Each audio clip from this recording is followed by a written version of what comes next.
जंगल में टूनी चिड़िया अपनी बेटी टुनटुनी चिड़िया के साथ रहती थी। टुनटुनी की माँ टूनी एक दुकान में काम करती थी। एक दिन जब वो काम से घर वापस आती है तो उसकी बेटी टुनटुनी उससे कहती है, माँ, आपने देखा हमारा घर कई जगह से टूट चुका है। इसकी मरम्मत करनी बहुत जरूरी है। अगर बारिश आ गई तो हमारा घर टूट जाएगा। मैं क्या करूं बेटा, मैं तो दिन भर काम में व्यस्त रहती हूँ। इस तरफ तो मेरा ध्यान ही नहीं गया। मैं कल ही मालिक से कुछ रुपए उधार मांग कर लाऊंगी और घर की मरम्मत करवाऊंगी। तो चिंता मत कर मेरी बेटी, तू अपनी पढ़ाई पर ध्यान दे। तब तक आप लोग कमेंट में बताएं 100 डिवाइडेड बाय 2 कितने होते हैं। अगले दिन टूनी अपने मालिक से कहती है, मालिक, मुझे कुछ रुपए उधार चाहिए। मेरा घर कई जगह से टूट गया है और उसकी मरम्मत करना बहुत जरूरी है। क्या उधार? मेरी दुकान पर उधार ना ग्राहक के लिए है ना तुम्हारे लिए, समझी? आगे से पैसे मांगने से पहले दूसरी नौकरी ढूंढ लेना। अब मैं क्या करूं? ये भुल्ला चील तो मुझे पैसे नहीं देगा। मैं कैसे अपने घर की मरम्मत करूं? ऐसा सोचते हुए टूनी शाम को घर लौट रही थी। तभी रात में तेज बारिश शुरू हो जाती है। हाय राम, ये बारिश तो अभी से शुरू हो गई। मेरी टुनटुनी घर में अकेली है। मुझे और तेज उड़ना होगा। कहीं मेरा घर टूट गया तो, उसे कुछ हो गया तो मैं क्या करूँगी? टूनी माँ तेज तेज उड़कर घर पहुँचती है तो वो देखती है कि उसका घर पूरी तरह से टूट चुका था। मम्मा देखो ना, अपना घर टूट गया। मैंने तो पहले ही आपको बताया था। अब हम बारिश में किसके यहाँ मदद मांगने जाएं? तू तो जानती है बेटा, मैं कितनी मुश्किल से घर चलाती हूँ। आज मैंने जब मालिक से पैसे मांगे तो उन्होंने मना कर दिया। माँ, चलो ना, बारिश रुकने तक कालू अंकल के घर चलते हैं। टूनी और टुनटुनी दोनों कालू के घर जाती हैं। उसका दरवाजा खटखटाती हैं। कालू भैया, ओ कालू भैया, दरवाजा खोलो।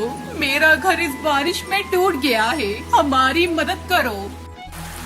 बारिश में मैं अपना दरवाजा नहीं खोलूंगा। तुम कहीं और जाओ, मेरा घर भी मजबूत नहीं है। तुम सबका वजन नहीं उठा पाएगा। कालू को अपना दरवाजा नहीं खोलता। बारिश में दोनों माँ बेटी भीग रही थी। माँ, बारिश बहुत तेज है। उस पेड़ की डाल की आड़ में हम छुप जाते हैं। दोनों माँ बेटी पेड़ की आड़ में बारिश से बचने लगती है। कुछ देर बाद बारिश रुक जाती है। माँ, बारिश तो रुक गई। चलो चलकर हम अपना घर बनाते हैं। तुझे तो पता है बेटा, मेरे पास तो पैसे नहीं है। मैं कैसे अपना घर बनाऊंगी? बिना पैसों के घर बनाना बहुत मुश्किल है। अब वो जमाना नहीं रहा जो तिनके बीने घोंसला बना लिया। माँ, अपना घर बिना पैसों से बनेगा। देख रही हो, सामने हरी हरी घास फूस पड़ी हुई है। हम अपना घर इन्हीं हरी हरी घास से बनाएंगे। टूनी को अपनी बेटी का आइडिया अच्छा लगता है। वो अपनी बेटी के साथ मिलकर घास से घर बनाती है।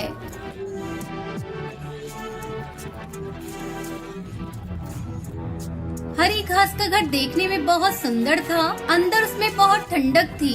और फिर दोनों माँ बेटी खुशी खुशी इस घास से बने घर में रहने लगती है।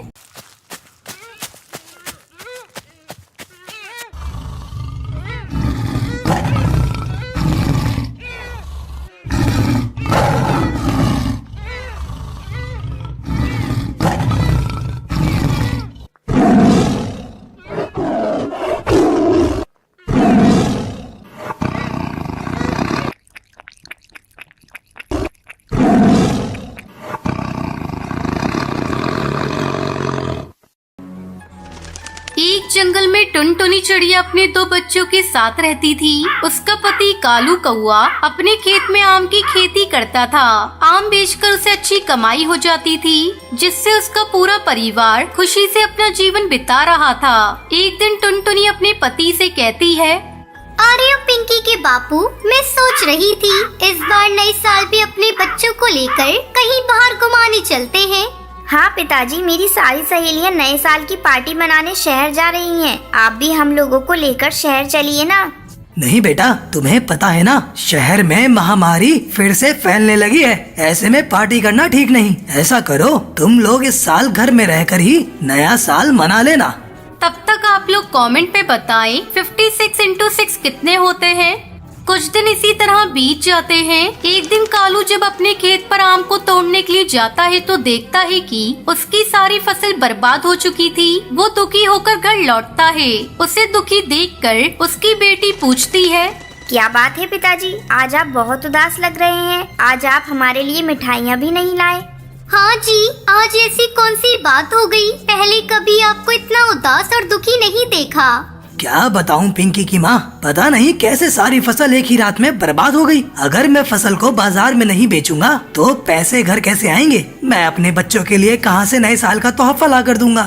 आप चिंता क्यों करते हो जी? हम कल ही अपने खेत में जाकर सारे खराब पेड़ों को हटाकर उसकी जगह नए आम के पेड़ को लगाएंगे। जहाँ तक बच्चों की बात है तो हमारे दोनों बच्चे बहुत ही समझदार हैं। वो उपहार के लिए जिद नहीं करेंगे। अगले दिन कालू और टुनटुनी खेत पर जाकर खेत से सारे खराब पौधे उखाड़ रहे थे। तभी उन्हें पौधों के बीच में एक पक्षी कराहता हुआ मिला। अजी सुनते हो जी, जल्दी इधर आओ। ये देखो, यहाँ एक पक्षी घायल पड़ा है, लेकिन अभी भी उसकी सांसें चल रही है। कालू और टुनटुनी दोनों उस पक्षी की देखभाल करने लगते हैं। थोड़ी देर बाद उस पक्षी की हालत में कुछ सुधार होता है और वो पक्षी एक परी में बदल जाती है। आप लोगों ने मेरी जान बचाई है। मैं अपने दुश्मनों से बचने के लिए आपके खेत में गई थी, लेकिन उन्होंने मुझे ढूंढकर मुझे घायल कर दिया। अगर आपने मेरी जान नहीं बचाई होती तो पता नहीं मैं कब तक यहाँ पड़ी रहती और मेरी मौत हो जाती। मेरे दुश्मनों ने मुझे ढूंढने के लिए आपका सारा आम का बगीचा बर्बाद कर दिया। आपने मेरी जान बचाई है, इसके लिए मैं आप लोगों को कुछ देना चाहती हूँ। ये लीजिए, मैं आपको आम के कुछ जादुई बीज दे रही हूँ, जिसे अपने खेत में डाल देना। टुनटुनी को बीज देकर वो परी वहाँ से गायब हो जाती है। दोनों पति पत्नी आम के बीज को अपने खेत में डाल देते हैं। अगले ही दिन उनके खेत में आम के पेड़ों पर सोने के आम आ जाते हैं, जिसे देखकर कालू और टुनटुनी बहुत खुश होते हैं। कालू आमों को सुनार को बेचने के लिए चला जाता है। इस तरह जादुई आमों की खेती करके कालू का पूरा परिवार खुशी खुशी नया साल मनाता है।